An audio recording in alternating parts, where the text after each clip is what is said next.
আগামী 5 দিনের জন্য আমাদের সতর্কবার্তা দেওয়া হয়েছে হট অ্যান্ড হিউমিড ওয়েদারে। অ্যান্ড এটা 35 ডিগ্রি এবং তার বেশি থাকার সম্ভাবনা, এবং যা স্বাভাবিকের থেকে 3 থেকে 4 ডিগ্রি বেশি থাকতে পারে অনেক জায়গায় ত্রিপুরার বিভিন্ন জেলাতে। আগরতলা শহরে কীরকম? আগরতলা শহরে কালকে যেটা রেকর্ড করা হয়েছে আমাদের আবহাওয়া অফিসে, সেটা হচ্ছে 37.5, যেটা স্বাভাবিকের থেকে 4 ডিগ্রি বেশি ছিল। আর আজকে যেটা অবজার্ভ করা গেছে সেটা হচ্ছে 37, সেটা স্বাভাবিকের থেকে 3.7 ডিগ্রি সেলসিয়াস বেশি ছিল। বৃষ্টির কি কোনো সম্ভাবনা রয়েছে?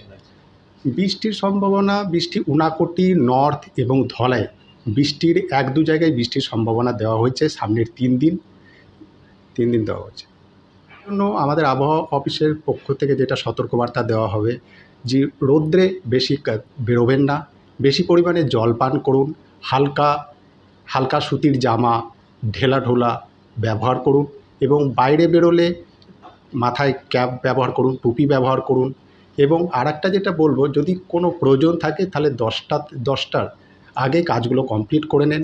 আর গর্ভবতী মহিলারা বেশিভাবে সতর্ক থাকবেন, এটাই। আর আরেকটা যেটা মেন, যে ওআরএস বা ওআরএস খান, ওআরএসই করুন, লেবু পানি বেশি করে খান এই গরম থেকে বাঁচার জন্য, গরম এবং হিউমিড ওয়েদার থেকে বাঁচার জন্য।